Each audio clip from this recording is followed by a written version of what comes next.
Olá pessoal, bom dia, boa tarde, boa noite, tudo bem com vocês? Começamos hoje a nossa conversa sobre um grande autor e sobre um grande influenciador que é o Henry Fayol. Paralelo ao Taylor, nos Estados Unidos, existiu esse engenheiro também de produção ou de Minas que morava na França e que desenvolveu uma série de ideias a respeito da administração. E ele é considerado um dos autores clássicos da administração. Por isso que a administração clássica está ligada ao Fayol. Então, muito do que nós ainda hoje pensamos está ligado ao Fayol.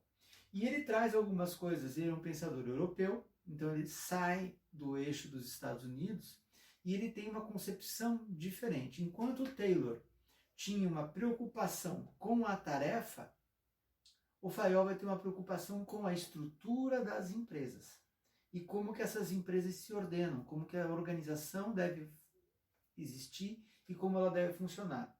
Então, ele tirou todas as ideias dele a partir da experiência prática dele enquanto engenheiro de Minas na Europa. Então, ele tirou as regras e as normas de administração fundamental, acreditava que tudo era necessário à administração e que a estrutura organizacional era fundamental na sua concepção, para haver um bom gerenciamento e um gerenciamento eficaz. Então, o que acontece? A administração nesse período, ela era muito incipiente enquanto ciência. E ela se dava muito por regras. Olha, você vai ter que... Se davam receitas. Olha, você tem que ir lá e fazer isso, isso e isso dessa forma. Então, ele era um grande... desenvolvedor de regras gerais. Essa é uma característica de Fayol. E ele, tanto Fayol como Taylor, eles são autores que falavam muito de ciência, que é próprio do final do século XIX, início do século XX, e se albergavam como cientistas. E como é isso dando a estrutura deles de conhecimento para ser reconhecido como válidos. Então, ele tinha algumas características pessoais que são importantes nós conhecermos. Primeiro, possuía o dom de ver princípios e deduzir regras gerais por meio de fatos observados. Ele prescrevia o que deveria ser feito. A administração para ele era uma disciplina social, porém de tão grande excelentia, tão universal em suas aplicações, que devia fazer parte dos programas de ensino de todas as escolas. Então, para ele, a administração era uma coisa fundamental em qualquer, a partir já do ensino médio, digamos assim, as pessoas deveriam aprender a administrar no mínimo as suas vidas. Então, nós administramos nossas vidas, mas sem a teoria administrativa normalmente. Se nós começarmos a verificar, nós vamos perceber que nós administramos e fazemos isso. Algumas ideias são muito importantes. À medida que procurava mover e neutralizar alguns obstáculos dentro do trabalho dele, ele ia tirando experiências e ia catalogando isso e fazendo com que, a partir disso, tivesse um domínio técnico e que isso não fosse decorrência simplesmente de experiências ou de tentativa e erro simples, mas que a partir dali saísse uma regra para ser seguida. Então, para ele, o assessor exerce uma função técnica, a autoridade técnica. Existe uma autoridade técnica do assessor. Por exemplo, você tem uma empresa, e você tem uma empresa de contabilidade, ela é uma assessoria técnica na escrituração e na tua forma de conceber e pagar os impostos. Isso, ela tem uma autoridade técnica. Se você precisa de um advogado, ele tem também um assessor jurídico para algum problema jurídico que a tua empresa tem no atendimento ao cliente ou no atendimento a um código de consumidor. Você tem várias coisas que podem ser resolvidas por um advogado, que é um conhecimento técnico. Então, que a administração se faz também por essa assessoria técnica. Outra ideia importante, a direção geral compreende, para ele, tinha uma direção geral, que era centralizada, e compreende necessariamente dois tipos de funções complementares, a de estudo e de decisão. Então, o administrador, ele para tomar a decisão, ele tem que conhecer os fatos, ele tem que estudar a realidade e dar conta dessa realidade.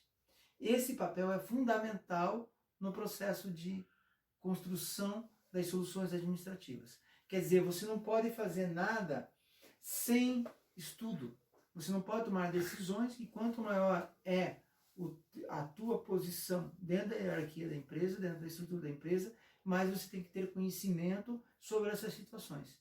E melhor você vai poder trabalhar com as soluções que são necessárias. Então é importante que as funções de estudos competem a essas pessoas que estão no mais alto grau e que as decisões de decisão, as práticas de decisão também estão ligadas a essas pessoas. Então, você não pode tomar uma decisão sem estudar a situação, sem compreender o que está acontecendo. Então, deve você entender o que é unidade de comando e unidade de direção. Esse é um conceito que é fundamental.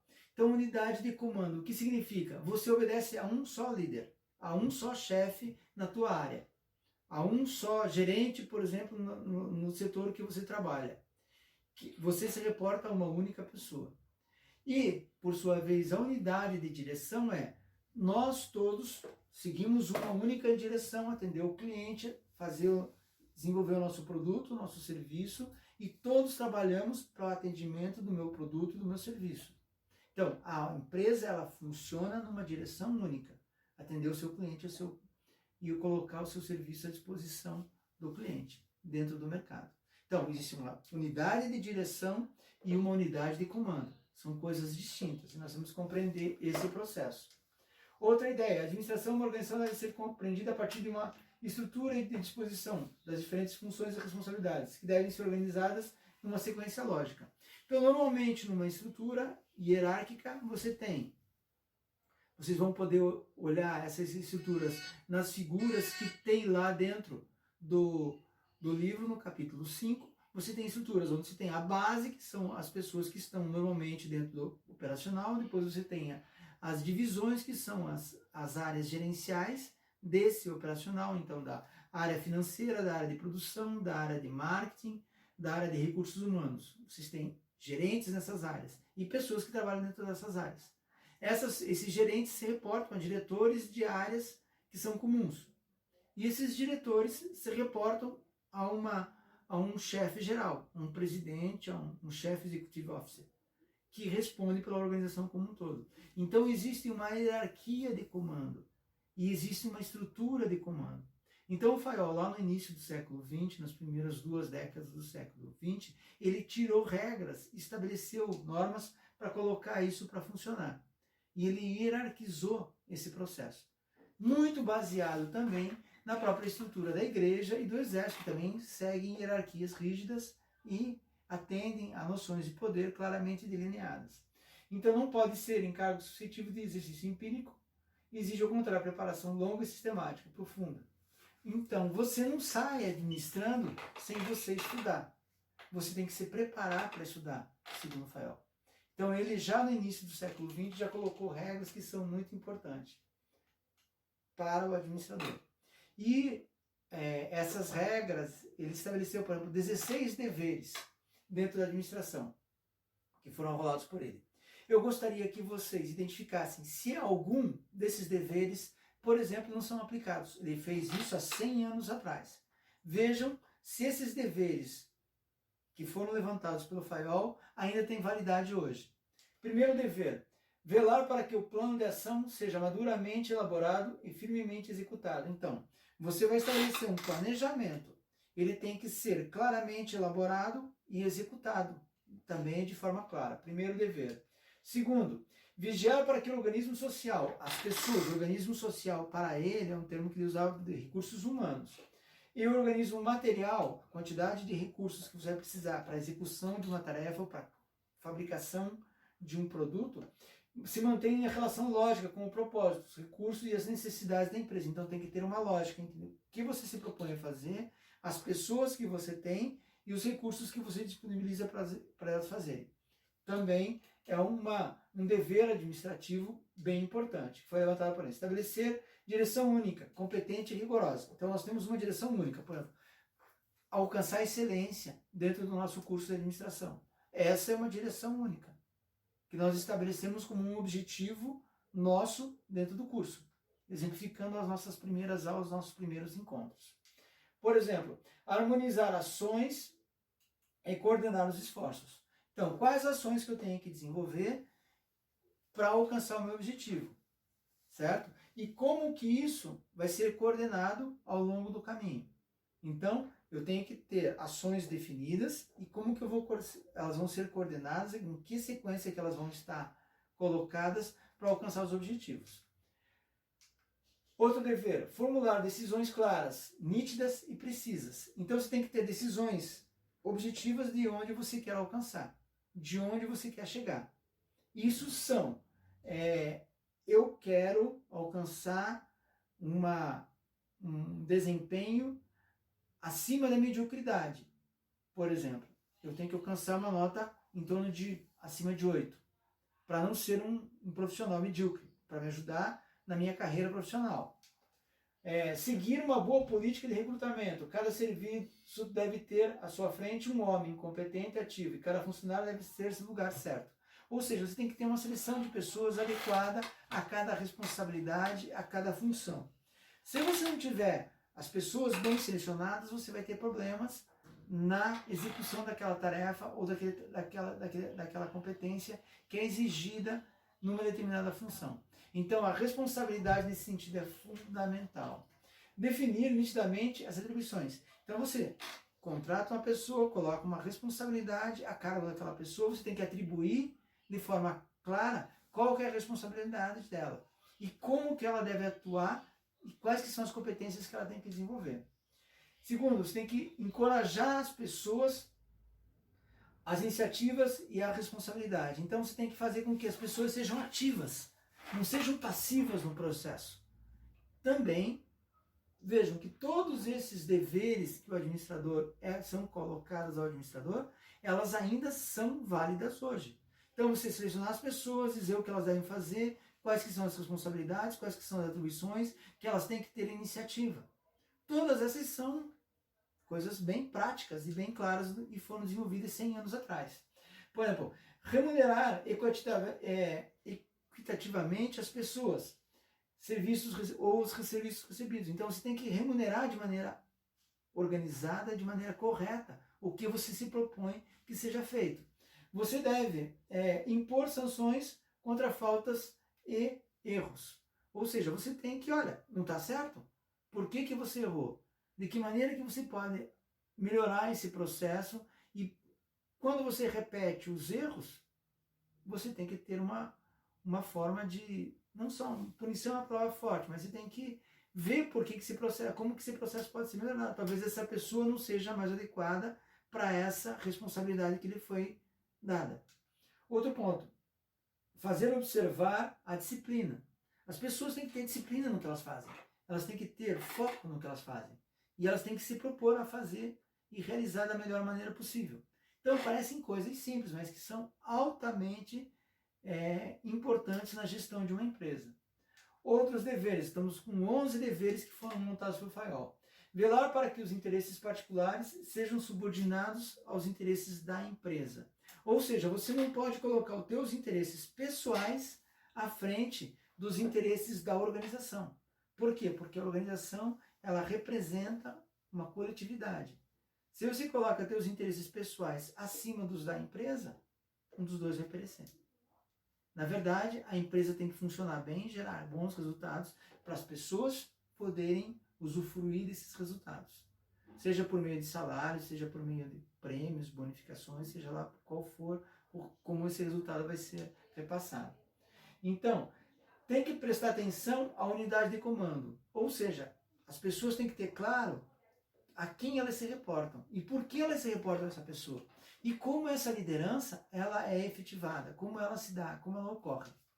É muito importante supervisionar a ordem material e a ordem social da organização, saber se os recursos que eu vou precisar para produzir um determinado produto ou oferecer um determinado serviço estão à disposição. Se as pessoas estão preparadas para oferecer esse produto, fabricar esse produto ou oferecer esse serviço de maneira adequada. Eu tenho que ver se há material e ordem social para isso, se as pessoas têm as competências para isso. Eu tenho que combater os abusos de regulamentação, do formalismo burocrático e da papelada em excesso. Ou seja, eu não posso tornar a empresa muito pesada. Esse é o 15º dever do administrador. Eu não posso tornar isso um processo excessivamente burocrático e lento. E eu tenho que submeter tudo a controle.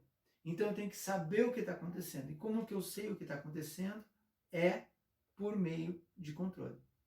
Então, como estão sendo realizadas, tendo que receber relatórios, feedback o tempo todo do processo produtivo e de todo o processo que ocorre dentro da organização. Quanto à liderança, segundo o Fayol, unidade de direção, um chefe único ou um programa único para um conjunto de operações que visem o mesmo fim. Um chefe único e um único programa para cada área. Já, unidade de comando, para qualquer ação, um agente não deve receber ordens senão de uma pessoa única. Ele não pode receber ordens de duas pessoas diferentes. Não tem como você receber ordens de duas pessoas, que vão acabar surgindo conflitos, uma hierarquia de prioridades distintas e vai haver problemas na execução desses objetivos. Então, a liderança ela deve ser exercida de uma forma clara nesse sentido. Deve ser trabalhada de forma bem nítida. Outro aspecto importante, existem regras de comando, segundo o Fayol. Vejam que ele vai o tempo todo tirando regras, deveres e o que deve ser feito e como deve ser feito. Então, por isso que ele é um autor também prescritivo, tanto quanto Taylor. Isso é uma característica desse período do início do século XX. Por isso que ele é, como o outro autor principal que nós vamos estudar, como Weber, um autor clássico, porque ele é de um período onde a administração estava se formando e existia a necessidade de você colocar as empresas em funcionamento. E para isso eles prescreviam regras e como as coisas deveriam ser feitas. Então, a primeira regra de comando do Fayol: conhecer profundamente o pessoal. Sem você conhecer as pessoas com quem você trabalha, você não tem como comandar. Primeira coisa, quais que são as características, quais que são as habilidades que essas pessoas têm, qual que é o potencial delas de crescimento, quais que são os objetivos de vida dessas pessoas. Você tem que ter claro quais que são as aspirações dessas pessoas. Segundo, você tem que eliminar as pessoas que não estão preparadas para determinadas funções, para determinadas responsabilidades. E cada pessoa tem um grau de competência que ela pode desenvolver, que ela pode crescer e que ela pode fazer com que as coisas aconteçam. Então você tem que identificar quais que são as pessoas capazes. Outro ponto, você tem que estar em dia com as convenções existentes entre a empresa e seus agentes. Ou seja, você tem que estabelecer regras, atender a legislação a respeito das normas trabalhistas, por exemplo, e você tem que ser honesto em relação a isso. Você não pode falar que vai fazer isso e não fazer.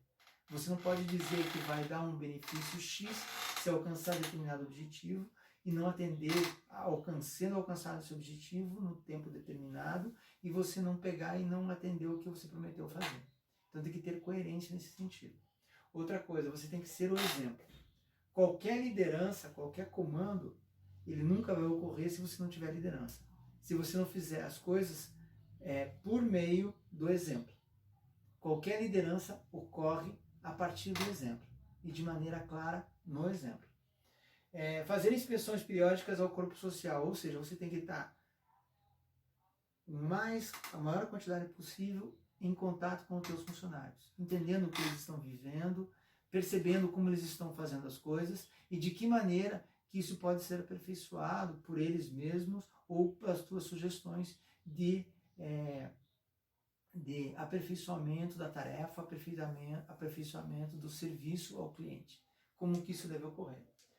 Demais regras de comando. Primeiro, reunir os principais colaboradores em conferências de coordenação, com o fim de assegurar a unidade de direção e a convergência dos esforços. O que é isso? Senão, dar um feedback para os colaboradores e receber um feedback dos colaboradores para o que deve ser feito, para que haja uma unidade de direção de todos aos resultados que a empresa precisa para ela sobreviver, para ela crescer, para ela se desenvolver, para ela se manter gerando resultados ou gerando desempenho. Não se deixar absorver pelos detalhes. Então, quando você detalha muito, quando você fala de forma muito carregada, você gera problemas seríssimos. Então, o excesso de detalhes pode prejudicar as empresas e pode gerar problemas muito sérios. Outra coisa que é importante, diligenciar por evitar reinar entre o pessoal a iniciativa e a dedicação. Então, ele fala em devotamento. Nessa apresentação que eu vou disponibilizar para vocês, eu pego os termos dos livros originais, dos autores que melhor comentam Fayol, por exemplo. E muitas das palavras. Então, devotar é você se dedicar ao que você faz. E essas pessoas têm que ser reconhecidas. Daí o Fayol falou que dentro da administração nós temos 6 funções básicas, que são fundamentais. A primeira, as funções técnicas, relacionadas à produção de bens ou serviços. Então, você tem que ser tecnicamente bem preparado. Você tem que ter as funções financeiras relacionadas à procura e gerência dos capitais. Você tem que ter as funções comerciais relacionadas à compra, venda e permutação, troca de produtos. Você tem as funções de segurança relacionadas à proteção e à preservação dos bens da empresa. E você tem que ter as funções contábeis relacionadas ao inventário, registro de tudo que a empresa tem, controle do que a empresa tem, como que ela utiliza os seus recursos. E por último tem as funções administrativas, que integram a cúpula das outras 5 funções. As funções administrativas coordenam, sincronizam as demais funções. Então, existem essas diferentes funções que têm que ser compreendidas, têm que ser estudadas pelo administrador e que ele tem que coordenar esses diversos processos, essas diversas áreas, essas diversas funções que são distintas para o Fayol e que têm que ser dominadas pelo administrador. Veja que isso tem uma correlação com aquelas funções aquelas responsabilidades, aqueles papéis que nós discutimos nos nossos primeiros encontros. Então, de onde saíram? Boa parte daquelas ideias ainda são do que o Fayol formulou lá nos primeiros anos do século XX. Aí existe o Conselho de Administração. Para Fayol está ligado às seguintes funções. Vejam como isso é próximo do que nós já comentamos. A primeira função é prever.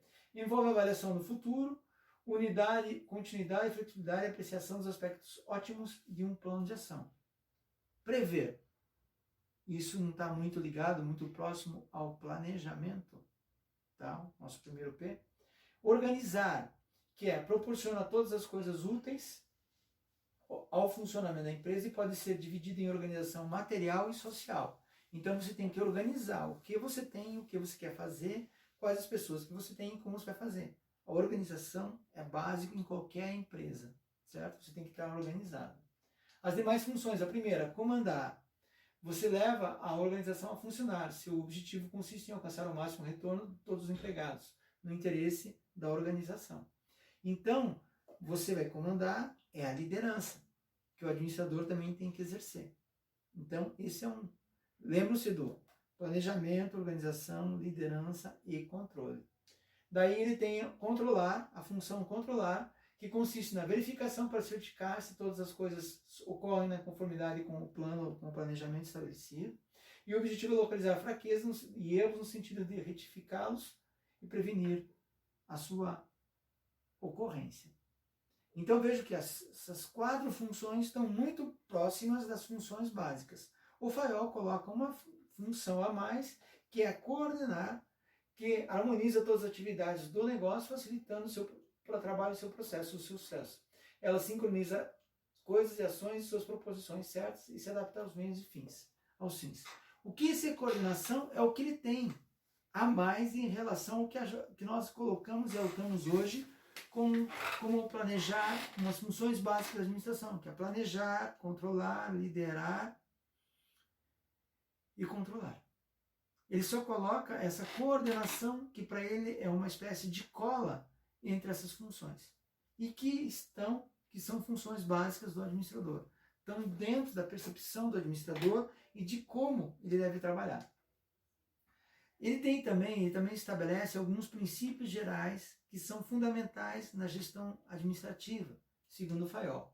Primeiro, tem que haver uma divisão do trabalho. Segundo, tem que ter uma autoridade e responsabilidade. Por que cada pessoa é responsável por uma determinada atividade e tem que ter uma autoridade sobre essa responsabilidade, a partir dessa responsabilidade. Você tem que ter uma unidade de comando. Então, a quem que eu me reporto, por que eu me reporto? Eu tenho que ter uma Unidade de direção. Todos nós, o conjunto de colaboradores, a empresa como um todo, ela vai numa determinada direção, ela caminha numa determinada direção. Deve haver, segundo Fayol, uma centralização das decisões. Conforme a pessoa está no topo da hierarquia, ela tem mais poder de decisão porque ela tem mais estudo e ela tem mais responsabilidade. Vejam que isso é uma visão típica do início do século XX, lá na Europa. E ela também é muito próxima do que o Taylor falava. Há uma hierarquia ou cadeia escalar. Então, as pessoas estão organizadas dentro de uma estrutura escalar, dentro de uma estrutura organizativa. E isso é muito importante, essa hierarquia ela é fundamental para ele. Então, esses são os princípios dele. Para ele também existia uma teoria da organização, na qual a organização era concebida como uma estrutura. A organização é uma forma de toda a associação humana para a realização de um fim comum. Então, para ele, só havia organização a partir da estrutura. Então, vocês lembram, nós tínhamos, quando nós comentamos as primeiras aulas, agora a empresa voltada à tarefa, Taylor. Para Fayol, a empresa ela é definida a partir da sua estrutura e como se organizam as diversas responsabilidades dentro da estrutura e como isso é hierarquizado.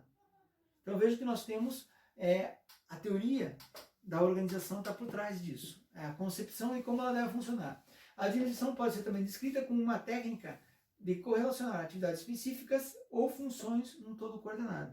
Então, cada área, cada empresa tem as suas áreas, tem as suas responsabilidades e isso forma um todo que atende por meio de um produto, um serviço, um mercado. Essa que é a estrutura da administração, segundo a teoria da organização, segundo o Fayol. Vejam que essas ideias ainda são extremamente válidas e extremamente utilizadas até hoje. Por isso que não é um clássico. Então, coordenar e planejar são, respectivamente, a reunião e unificação de harmonização de toda atividade e esforço. Existem outras interpretações para a coordenação. Então, quando você tem um esforço com objetivos distintos que são unidos, eles devem ser coordenados. Quando há essa coordenação, é porque está havendo a administração dentro da perspectiva de Fayol. E calcular o futuro, preparar-se para a ação, administrar-se, um processo que começa precisamente pelo planejamento. Então, isso é responsabilidade, segundo Fayol, do administrador, que se prepara para essa forma de atuar. E é isso que vocês estão fazendo. Vocês estão estudando administração para poderem coordenar as atividades, para poderem gerenciar, para resolver os problemas, para definir objetivos, para atender com produtos ou serviços o mercado ou a sociedade como um todo. E existem também, assim como em Taylor, críticas a Fayol, que são bem importantes. Primeira crítica, abordagem simplificada da organização formal, não levava em conta aspectos importantes como os conteúdos psicológicos e sociais, dando uma ênfase a esquemas lógicos e pré-estabelecidos. Então, ele não tinha uma concepção do social e do psicológico dos colaboradores. Ele apresentava leis, regras, normas, que eram verdades absolutas, e aplicadas deveriam levar necessariamente à eficiência, certo? Ao sucesso e ao lucro. Então, por meio de uma estrutura, você tendo uma estrutura, a empresa vai funcionar. Se você seguir essas regras dele, a empresa vai funcionar e vai gerar resultado. Então, isso é uma simplificação. Essa visão é uma perspectiva simplista e reducionista da realidade organizacional. E podemos afirmar ainda que é um tanto presunçosa com relações às revelações dogmáticas. As técnicas se tornam dogmas, verdades absolutas. Então, na verdade, cada situação é uma situação, não pode ser tratada em geral. E cada uma delas tem os seus problemas. Demais críticas a Fayol. Assim como o Taylor apresenta a mesma falha de estabelecer suas técnicas e métodos frequentes da observação da prática concreta, empírica, e dar a elas uma conotação de ciência. Então, as regras que ele tirava e que ele estabelecia, ele queria colocar como coisas necessárias e que isso era uma ciência. Na verdade, não era uma ciência. Era uma percepção do que deveria ser feito e não que fosse um método científico específico. Essa compreensão abre mão do comprovante e da ausência de um método rigorosamente científico. Então, isso, na verdade, não é ciência, certo? É uma retirada de regras a partir de uma prática. Outras críticas. Os clássicos apresentam uma perspectiva racional, exagerada, e, em um certo sentido, prejudica a clareza das relações e suas proposições. Ela gerando críticas no sentido de serem superficiais, supersimplificadoras de realidades complexas, que falhavam em relação à realidade. Deve-se também levar em conta que essas pessoas, esses autores, tanto Taylor, Fayol e Weber, estavam num contexto de início do século XX, onde as coisas eram muito mais precárias, onde o nível de informação das pessoas era muito menor, onde as empresas eram muito mais desorganizadas e desagregadas. E eles tinham que passar essas regras porque as pessoas não estudavam. A população, por exemplo, de analfabetos nesse período era muito grande, tanto no Brasil, quanto na Europa, quanto nos Estados Unidos. Então isso não era um nível que nós temos hoje no século XXI. As coisas se alteraram muito, as condições se alteraram muito. Então é muito fácil nós olharmos para trás e fazermos muitas das críticas. Há um racionalismo também que visa eficiência do ponto de vista técnico e econômico. Esse racionalismo é muito excessivo, sugerindo implicitamente que a organização é um meio para atingir a eficiência máxima. Daí a visão anatômica da organização em termos de organização formal, síntese de diferentes órgãos que compõem a estrutura organizacional. Então, essas estruturas, elas são simplesmente formais. O que acontece? Nós não somos formais o tempo todo. Existem relacionamentos informais dentro das empresas. E nós vamos estudar isso também ao longo da nossa caminhada dentro das teorias administrativas. Então é importante reconhecer o indivíduo e como é fundamental o indivíduo às organizações. Como já comentei anteriormente, as organizações são constituídas por pessoas para atender necessidade de pessoas. Então você não pode nunca tornar um indivíduo um ser estanque e formal simplesmente. Finalizando as críticas, Rafael representou representações das ideias clássicas como uma consequência da visão mecanicista da organização, então ele ainda vê a organização como algo mecânico, na qual determinadas ações e causas decorrerão certamente determinados efeitos e consequências. Ou seja, é uma visão determinística, é uma visão máquina de como as coisas vão acontecer.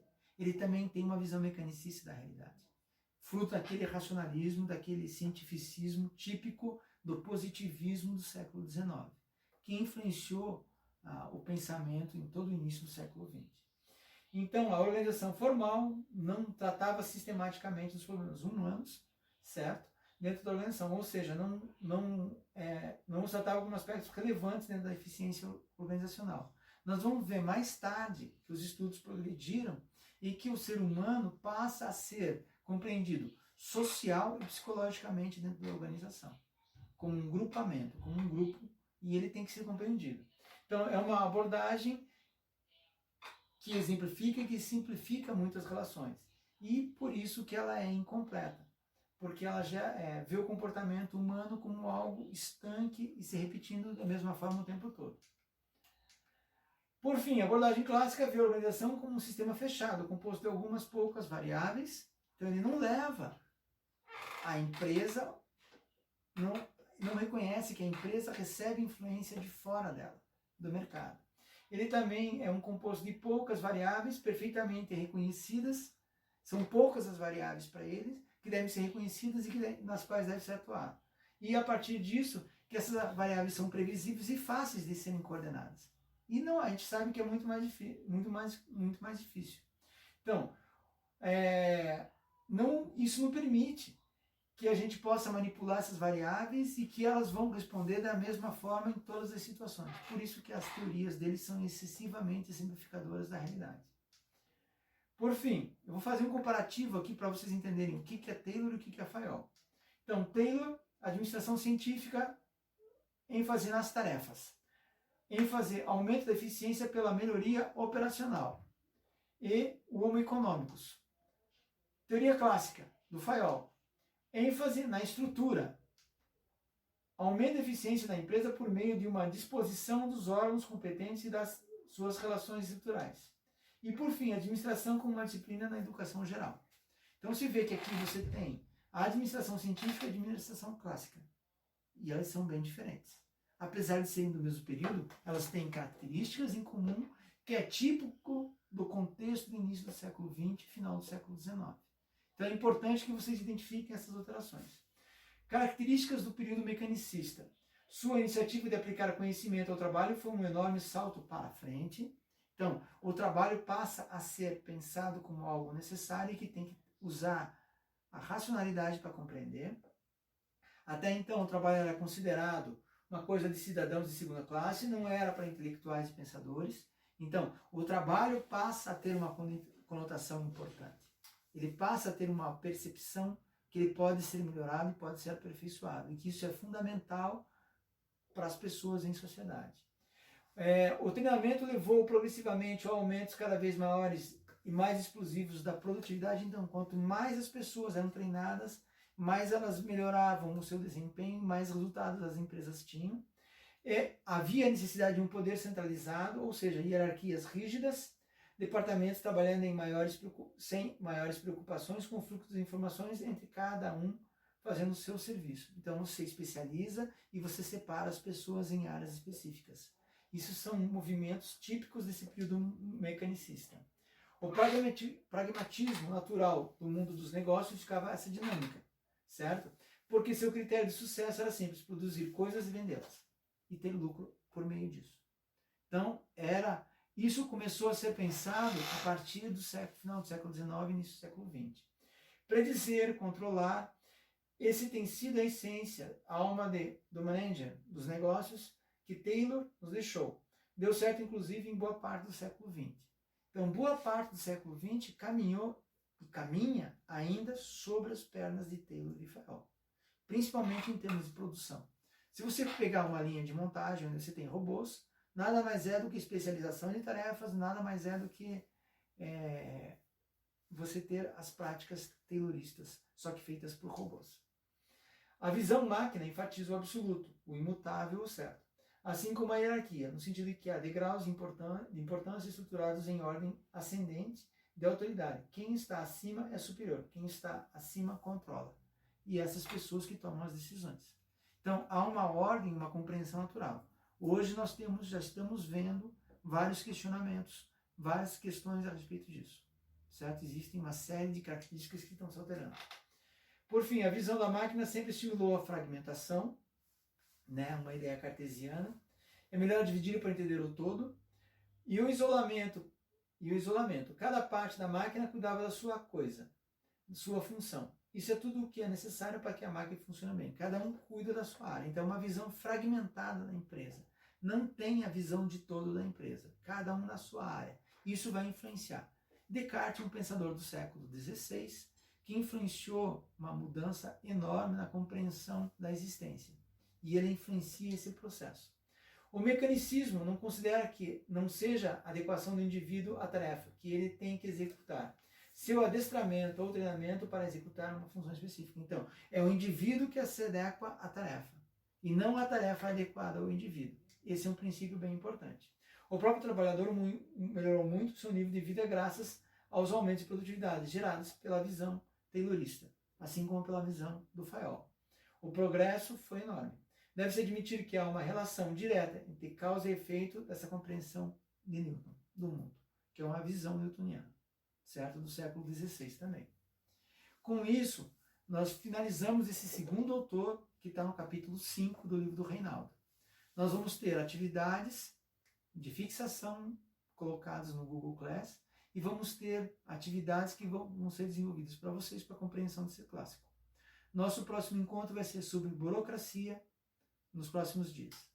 Um abraço, estou à disposição de vocês para eventuais dúvidas e passar o que não ficou claro para vocês.